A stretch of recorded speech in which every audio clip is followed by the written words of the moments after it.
The Wind's Tale. When the wind sweeps across a field of grass it makes little ripples in it, like a lake.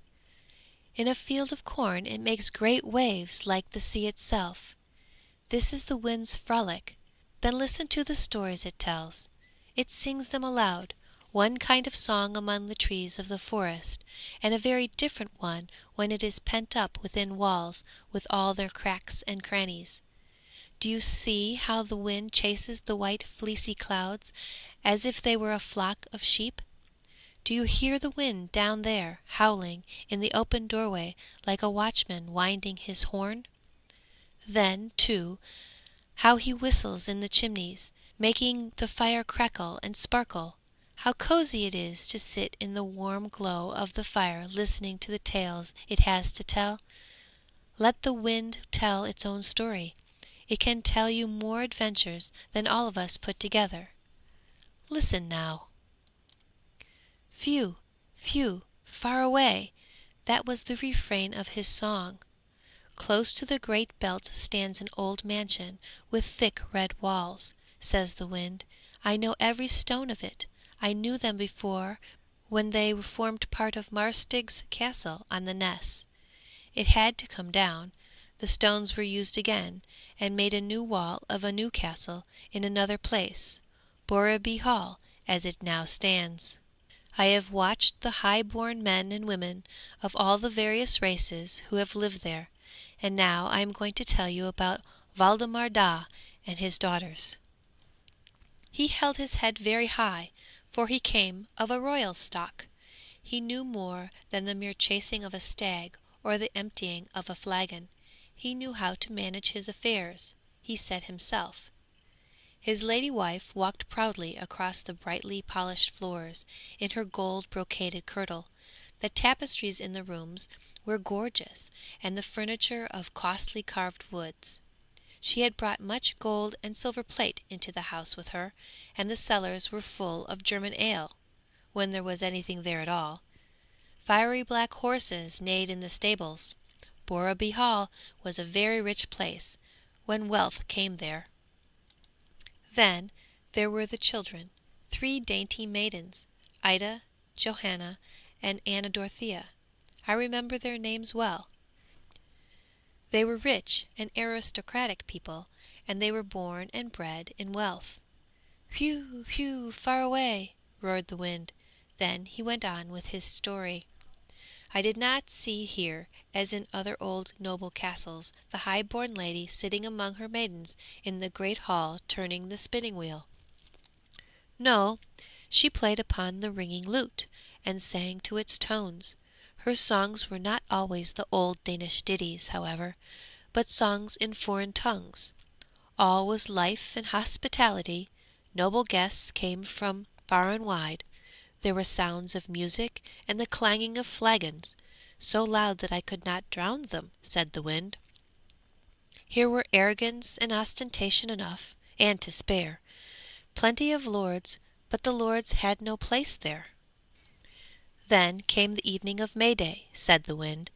I came from the west. I had been watching ships being wrecked and broken up on the west coast of Jutland. I tore over the heaths and the green wooded coasts, across the island of Funen and over the great belt, puffing and blowing. I settled down to rest on the coast of Zealand, close to Borreby Hall, where the splendid forest of oaks still stood. The young bachelors of the neighbourhood came out and collected faggots and branches, the longest and driest they could find. These they took to the town, piled them up in a heap, and set fire to them. Then the men and maidens danced and sang around the bonfire. I lay still, said the wind, but I softly moved a branch, the one laid by the handsomest young man, and his billet blazed up highest of all. He was the chosen one. He had the name of honour. He became buck of the street, and he chose from among the girls his little May lamb. All was life and merriment, greater far than within rich Borreby Hall. The great lady came driving towards the hall, in her gilded chariot drawn by 6 horses. She had her 3 dainty daughters with her. They were indeed 3 lovely flowers, a rose, a lily, and a pale hyacinth. The mother herself was a gorgeous tulip. She took no notice whatever of the crowd, who all stopped in their game to drop their curtsies and make their bows. One might have thought that, like a tulip, she was rather frail in the stalk, and feared to bend her back. The rose, the lily, and the pale hyacinth, yes, I saw them all 3. Whose May lambs were they one day to become? I thought. Their mates would be proud knights, perhaps even princes. Phew, phew, far away, yes! The chariot bore them away, and the peasants whirled on in their dance. They played at riding the summer into the village, to Borreby village, Tarreby village, and many others. But that night when I rose, said the wind, the noble lady laid herself down to rise no more. That came to her which comes to everyone. There was nothing new about it. Waldemar Daa stood grave and silent for a time. The proudest tree may bend, but it does not break, said something within him. The daughters wept, and everyone else at the castle was wiping their eyes. But Madame Daa had fared away, and I fared away too. Whew, whew, said the wind. I came back again. I often come back across the island of Funen and the waters of the Belt, and took up my place on Borreby shore, close to the great forest of oaks. The ospreys and the wood pigeons used to build in it, the blue raven, and even the black stork. It was early in the year. Some of the nests were full of eggs, while in others the young ones were just hatched. What a flying and screaming was there! Then came the sound of the axe. Whoosh! Blow upon blow, the forest was to be felled. Waldemar Daa was about to build a costly ship, a 3-decked man of war, which it was expected the king would buy. So the wood fell, the ancient landmark of the seamen, the home of the birds. The shrike was frightened away, its nest was torn down. The osprey and all the other birds lost their nests too, and they flew about distractedly, shrieking in their terror and anger. The crows and the jackdaws screamed in mockery. Caw, caw! Waldemar Daa and his 3 daughters stood in the middle of the wood among the workmen. They all laughed at the wild cries of the birds, except Anna Dorothea, who was touched by their distress, and when they were about to fell a tree which was half dead, and on whose naked branches a black stork had built its nest, out of which the young ones were sticking their heads, she begged them with tears in her eyes to spare it. So the tree with the black stork's nest was allowed to stand. It was only a little thing. The chopping and the sawing went on. The 3-decker was built. The master builder was a man of humble origin, but of noble loyalty. Great power lay in his eyes and on his forehead, and Waldemar Daa liked to listen to him, and little Ida liked to listen too, the eldest 15-year-old daughter. But whilst he built the ship for her father, he built a castle in the air for himself, in which he and little Ida sat side by side as man and wife. This might also have happened if his castle had been built of solid stone, with moat and ramparts, wood and gardens, but with all his wisdom the shipbuilder was only a poor bird, and what business has a sparrow in a crane's nest? Phew, phew! I rushed away, and he rushed away, for he dared not stay, and little Ida got over it, as get over it she must. The fiery black horses stood neighing in the stables. They were worth looking at, and they were looked at to some purpose too. An admiral was sent from the king to look at the new man of war, with a view to purchasing it. The admiral was loud in his admiration of the horses. I heard all he said, added the wind. I went through the open door with the gentlemen and scattered the straw like gold before their feet. Waldemar Daa wanted gold. The admiral wanted the black horses, and so he praised them as he did. But his hints were not taken, therefore the ship remained unsold. There it stood by the shore covered up with boards, like a Noah's ark which never reached the water. Whew, whew! Get along, get along! It was a miserable business. In the winter, when the fields were covered with snow and the belt was full of ice floes, which I drove up on to the coast, said the wind, the ravens and the crows came in flocks, the one blacker than the other, and perched upon the desolate dead ship by the shore. They screamed themselves hoarse about the forest which had disappeared, and the many precious birds' nests which had been devastated, leaving old and young homeless, and all for the sake of this old piece of lumber, the proud ship which was never to touch the water. I whirled the snow about till it lay in great heaps round the ship. I let it hear my voice, and all that a storm has to say. I know that I did my best to give it an idea of the sea. Whew, whew! The winter passed by, winter and summer passed away. They come and go just as I do. The snow flakes, the apple blossom, and the leaves fall, each in their turn. Whew, whew! They pass away, as men pass too. The daughters were still young. Little Ida, the rose, as lovely to look at as when the shipbuilder turned his gaze upon her. I often took hold of her long brown hair when she stood lost in thought by the apple tree in the garden. She never noticed that I showered apple blossom over her loosened hair. She only gazed at the red sunset against the golden background of the sky, and the dark trees and bushes of the garden. Her sister Johanna was like a tall, stately lily. She held herself as stiffly erect as her mother, and seemed to have the same dread of bending her stem. She liked to walk in the long gallery where the family portraits hung. The ladies were painted in velvet and silk, with tiny pearl embroidered caps on their braided tresses. Their husbands were all clad in steel, or in costly cloaks lined with squirrel skins and stiff blue ruffs. Their swords hung loosely by their sides. Where would Johanna's portrait one day hang on these walls? What would her noble husband look like? These were her thoughts, and she even spoke them aloud. I heard her as I swept through the long corridor into the gallery, where I veered round again. Anna Dorothea, the pale hyacinth, was only a child of 14, quiet and thoughtful. Her large blue eyes, as clear as water, were very solemn, but childhood's smile still played upon her lips. I could not blow it away, nor did I wish to do so. I used to meet her in the garden, the ravine, and in the manor fields. She was always picking flowers and herbs, those she knew her father could use for healing drinks and potions. Waldemar Daa was proud and conceited, but he was also learned, and he knew a great deal about many things.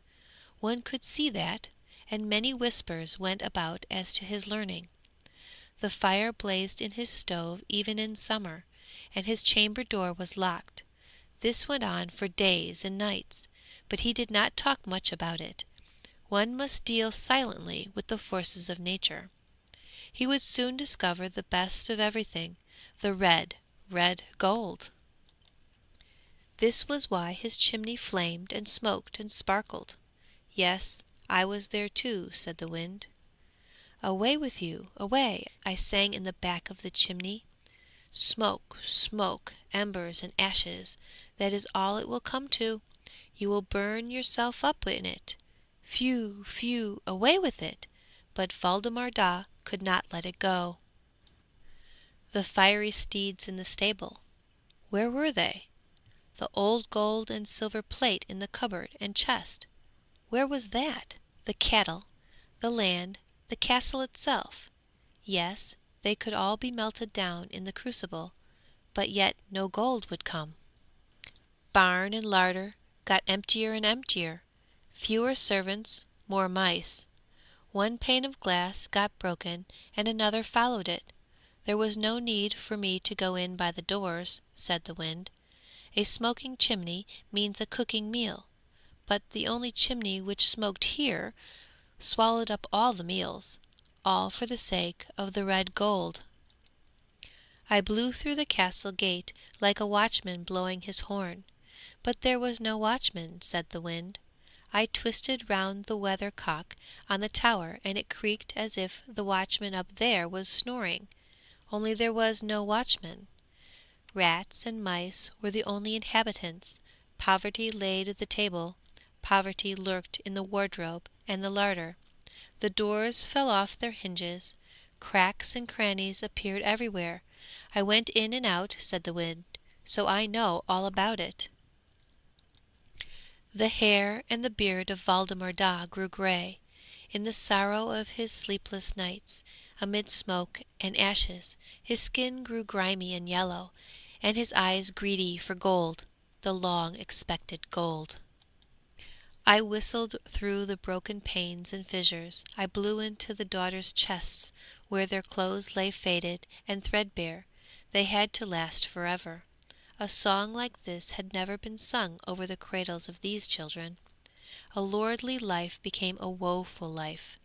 I was the only one to sing in the castle now, said the wind. I snowed them up, for they said it gave warmth. They had no firewood, for the forest was cut down where they should have got it. There was a biting frost. Even I had to keep rushing through the crannies and passages to keep myself lively. They stayed in bed to keep themselves warm. Those noble ladies, their father crept about under a fur rug. Nothing to bite and nothing to burn. A lordly life indeed. Phew, phew, let it go. But this was what Waldemar Daa could not do. After winter comes the spring, said he. A good time will come after a time of need. But they make us wait their pleasure. Wait! The castle is mortgaged. We are in extremities, and yet the gold will come. At Easter. I heard him murmur to the spider's web, You clever little weaver, you teach me to persevere. If your web is broken, you begin at the beginning again and complete it. Broken again, and cheerfully you begin it over again. That is what one must do, and one will be rewarded. It was Easter morning. The bells were ringing, and the sun was at play in the heavens. Waldemar Daa had watched through the night with his blood at fever pitch, boiling and cooling, mixing and distilling. I heard him sigh like a despairing soul. I heard him pray, and I felt that he held his breath. The lamp had gone out, but he never noticed it. I blew up the embers, and they shone upon his ashen face, which took a tinge of colour from their light. His eyes started in their sockets. They grew larger and larger, as if they would leap out. Look at the alchemist's glass. Something twinkles in it. It is glowing, pure and heavy. He lifted it with a trembling hand and shouted with a trembling voice. Gold! Gold! He reeled, and I could easily have blown him over, said the wind, but I only blew upon the embers, and followed him to the room where his daughters sat shivering. His coat was powdered with ash, as well as his beard and his matted hair. He drew himself up to his full height, and held up his precious treasure in the fragile glass. Found! Won! Gold! He cried, stretching up his hand with the glass which glittered in the sunbeams. His hand shook, and the alchemist's glass fell to the ground, shivered into 1,000 atoms. The last bubble of his welfare was shattered too. Phew! Phew! Far away and away I rushed from the gold-maker's home.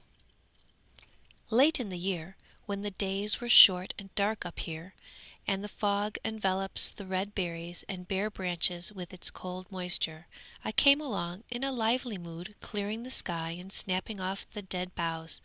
This is no great labour, it is true, yet it has to be done. Borreby Hall, the home of Waldemar Daa, was having a clean sweep of a different sort. The family enemy, Ove Ramel of Basness, appeared holding the mortgage of the hall and all its contents. I drummed upon the cracked window panes, beat against the decaying doors, and whistled through all the cracks and crannies. Phew! I did my best to prevent Herr Ove taking a fancy to stay there." Ida and Anna Dorothea faced it bravely, although they shed some tears.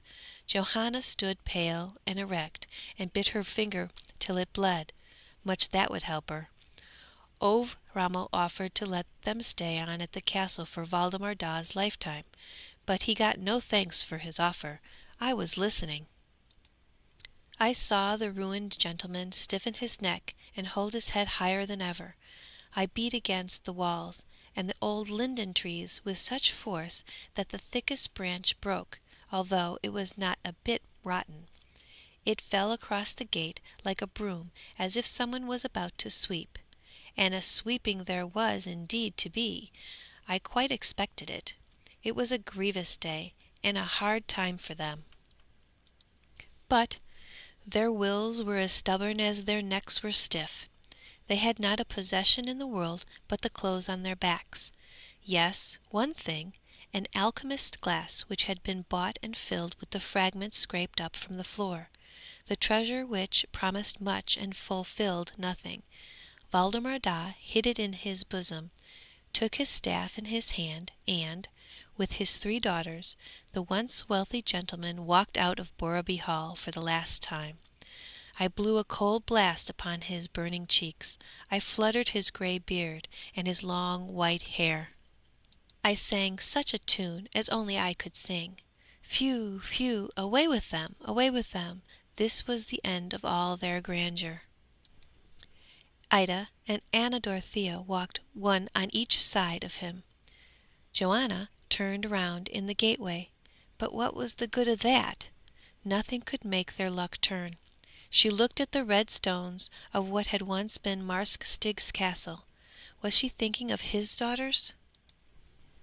The elder took the younger by the hand, and out they roamed to a faraway land. Was she thinking of that song? Here there were 3, and their father was with them. They walked along the road where once they used to ride in their chariot. They trod it now as vagrants, on their way to a plastered cottage on Smidstrup Heath, which was rented at 10 marks yearly. This was their new country seat, with its empty walls and its empty vessels. The crows and the magpies wheeled screaming over their heads with their mocking caw, caw, out of the nest, caw, caw, just as they screamed in Borreby Forest when the trees were felled. Herr Daa and his daughters must have noticed it. I blew into their ears to try and deaden the cries, which after all were not worth listening to. So they took up their abode in the plastered cottage on Smidstrup Heath, and I tore off over marshes and meadows, through naked hedges and bare woods, to the open seas and other lands. Phew, phew, away, away, and that for many years. What happened to Waldemar Daa? What happened to his daughters? This is what the wind relates. The last of them I saw, yes, for the last time, was Anna Dorothea, the pale hyacinth. She was old and bent now. It was half a century later. She lived the longest. She had gone through everything. Across the heath, near the town of Viborg, stood the dean's new handsome mansion, built of red stone with toothed gables. The smoke curled thickly out of the chimneys. The gentle lady and her fair daughters sat in the bay window looking into the garden, at the drooping thorns and out to the brown heath beyond. What were they looking at there? They were looking at a stork's nest on a tumble-down cottage. The roof was covered, as far as there was any roof to cover, with moss and house-leek, but the stork's nest made the best covering. It was the only part to which anything was done, for the stork kept it in repair. This house was only fit to be looked at, not to be touched. I had to mind what I was about, said the wind. The cottage was allowed to stand for the sake of the stork's nest. In itself it was only a scarecrow on the heath. But the dean did not want to frighten away the stork, so the hovel was allowed to stand. The poor soul inside was allowed to live in it. She had the Egyptian bird to thank for that, or was it payment for once having pleaded for the nest of his wild black brother in the Borreby forest? Then, poor thing, she was a child, a delicate pale hyacinth in a noble flower garden. Poor Anna Dorothea, she remembered it all. Ah, human beings can sigh as well as the wind when it soughs through the rushes and reeds. Oh dear, oh dear! No bells rang over the grave of Waldemar Daa. No schoolboys sang when the former lord of Borreby Castle was laid in his grave. Well, everything must have an end, even misery. Sister Ida became the wife of a peasant, and this was her father's sorest trial. His daughter's husband, a miserable serf, who might at any moment be ordered the punishment of the wooden horse by his lord. It is well that the sod covers him now, and you too, Ida. Ah yes, poor me, I still linger on. In thy mercy release me, O Christ. This is the prayer of Anna Dorothea, as she lay in the miserable hovel which was only left standing for the sake of the stork. I took charge of the boldest of the sisters, said the wind. She had clothes made to suit her manly disposition, and took a place as a lad with a skipper. Her words were few and looks stubborn, but she was willing enough at her work. But with all her will she could not climb the rigging, so I blew her overboard before any one discovered that she was a woman. And I fancy that was not a bad deed of mine, said the wind. On such an Easter morning as that on which Waldemar Daa thought he had found the red gold, I heard from beneath the stork's nest a psalm echoing through the miserable walls. It was Anna Dorothea's last song. There was no window, only a hole in the wall. The sun rose in splendour and poured in upon her. Her eyes were glazed and her heart broken. This would have been so this morning whether the sun had shone upon her or not. The stork kept a roof over her head till her death. I sang at her grave, said the wind, and I sang at her father's grave. I know where it is, and hers too, which is more than any one else knows. The old order changeth, giving place to the new. The old high road now only leads to cultivated fields, while peaceful graves are covered by busy traffic on the new road. Soon comes steam, with its row of wagons behind it, rushing over the graves, forgotten, like the names upon them. Phew, phew, let us be gone. This is the story of Waldemar Daa and his daughters. Tell it better yourselves if you can, said the wind, as it veered around. Then it was gone. The end of The Wind's Tale.